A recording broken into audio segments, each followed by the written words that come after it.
Good evening friends. मैं Amit Kumar Gupta advocate अपने income tax के केसेस की सीरीज में आज जो केस आप लोगों के सामने डिस्कस करूंगा बहुत ही इंपॉर्टेंट केस है। दो तीन ऐसे लीगल इश्यूज इसके अंदर डिसाइड हुए जो कि हमारी रोजमर्रा की प्रैक्टिस के अंदर बहुत काम आने वाले हैं। केस का नाम है deputy commissioner of income tax versus Jubilant Food Works Limited. ये case 93 ITR tribunal page number 1 पे रिपोर्ट हुआ और मैटर दिल्ली आईटीएटी ने डिसाइड किया। केस 8 दिसंबर 2021 को डिसाइड किया गया। फ्रेंड्स, इस केस के अंदर एसएससी ने मल्टीपल स्टोर्स जो है वो डेवलप किए थे और उन स्टोर्स की डेवलपमेंट पे, रेनोवेशन पे जो खर्चा हुआ वो एसएससी ने अपने रेवेन्यू एक्सपेंडिचर के अंदर क्लेम किया। लेकिन असेसिंग ऑफिसर जब असेसमेंट कर रहा था तो उनको यह लगा कि क्योंकि जो अमाउंट था उसका वॉल्यूम बहुत ज्यादा था और हमने देखा है कि जनरली असेसिंग ऑफिसर जो है वो किसी भी खर्चे के नेचर को उसके वॉल्यूम से डिसाइड करने की कोशिश करते हैं। जो इसमें अमाउंट था वो करीबन 40 करोड़ रुपए का अमाउंट ऐसा था जो कि असेसी ने अपने डिफरेंट स्टोर्स ओपन किए थे और उसके अंदर रेनोवेशन की थी और 40 करोड़ रुपए के करीब का खर्चा था। तो असेसिंग ऑफिसर साहब ने तो इसको ये कह दिया कि साहब ये कैपिटल एक्सपेंडिचर है और ये एंड्योरिंग नेचर का है, इसलिए ये आपको रेवेन्यू एक्सपेंडिचर के बतौर नहीं मिलेगा और आपको 15% आप इस पे डेप्रिसिएशन क्लेम करो। जब ये मैटर सीआईटी अपील के पास गया तो सीआईटी अपील ने एसएससी को रिलीफ दे दिया, इसलिए डिपार्टमेंट जो है वो आईटीएटी के अंदर था। जब एसएससी आईटीएटी के अंदर गया, डिपार्टमेंट जब आईटीएटी गया सीआईटी अपील के ऑर्डर के अगेंस्ट, तो एसएससी ने 2 एडिशनल ग्राउंड जो है वो रेज करे। ये दोनों एडिशनल ग्राउंड थे, एसएससी ने एक एम्प्लॉय स्टॉक ऑप्शन के अंदर कुछ खर्चा किया था जिसका खर्चा एसएससी ने पहले रेवेन्यू एक्सपेंडिचर के बतौर क्लेम नहीं किया था, लेकिन एक डिसीजन आया था बाइकॉन लिमिटेड का और उस केस में यह कहा गया कि जो एम्प्लॉय स्टॉक ऑप्शन का जो खर्चा है वो एसएससी जो है वो रेवेन्यू एक्सपेंडिचर के बतौर क्लेम कर सकता है। यहां पे मैं इस केस को डिस्कस करने में एम्प्लॉय स्टॉक ऑप्शन के एक्सपेंसेस को क्लेम करने की मेरिट में नहीं बात कर रहा। यहां पे मैटर ये था कि क्योंकि एक केस के अंदर एसएससी किसी और केस के अंदर एक ऐसी चीज आई जिसका बेनिफिट एसएससी को ऐसा लगा कि वो भी अपने केस में ले सकता है, इसीलिए एसएससी ने उस केस का हवाला देते हुए अपना ये एडिशनल लीगल ग्राउंड जो है वो रेज किया कि मुझे एम्प्लॉय स्टॉक ऑप्शन का जो एक्सपेंसेस का उसका खर्चा मिलना चाहिए। दूसरा एक एडिशनल ग्राउंड जो एसएससी ने रेज किया वो ये कहा कि साहब जो एजुकेशन सेस है वो मैंने पे किया था और करीबन एसएससी का इस केस में जो एजुकेशन सेस था वो 1 करोड़ 22 लाख था और मैं पहले ना तो एसएससी ने इसको अपनी रिटर्न में क्लेम किया था और ना ही लोअर अथॉरिटीज में क्लेम किया था। तो अब भी एसएससी ने कहा कि क्योंकि काफी सारे फैसले एसएससी के हक में आए हैं और इसलिए मुझे एजुकेशन सेस की भी डिडक्शन मिलनी चाहिए। आईटीआईटी ने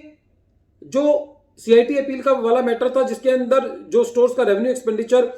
सीआईटी अपील सामने ये कहा था कि रेवेन्यू एक्सपेंडिचर है, उसको भी अपील रखा। एम्प्लॉय स्टॉक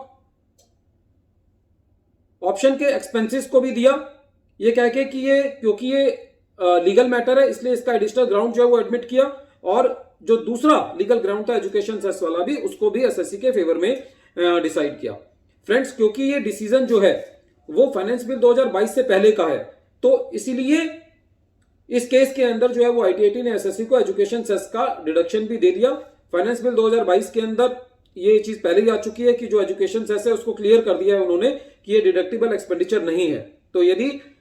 ये फैसला उसके बाद आया होता तो एसएससी को इसका डिडक्शन नहीं मिलता। ये तो फ्रेंड्स हमारे केस में जो हमारा बजट आता है, जनरली जो भी केसेस के अंदर एसएससी को फेवर मिलता जाता है 3-4 साल जब डिपार्टमेंट उसको देख लेता है तो उसके बाद it has now become a practice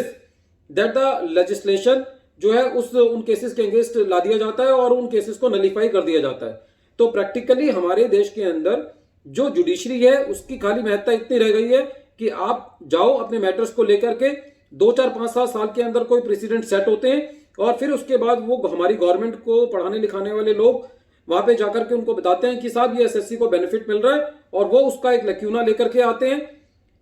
और उसको एक्ट ला करके उस सारे जितने भी जजमेंट्स होते हैं, जितना भी जुडिशरी ने अपनी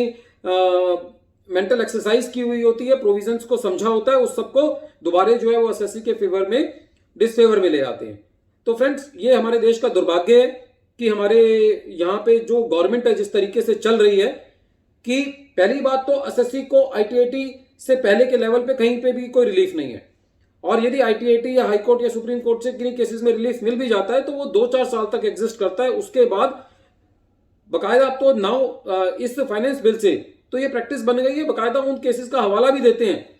कि साहब इन केसेस के अंदर एसएससीज को बेनिफिट दिया जा रहा था, अब इनको क्लैरिफिकेशन ला करके अब कानून की मंशा जो है वो ये है, उनको क्लैरिफाई कर दिया जाता है। मतलब सारे जितने भी डिसीजंस आते हैं उनको बिल्कुल अंडर द कारपेट रख करके अमेंडमेंट लाते हैं। So it is very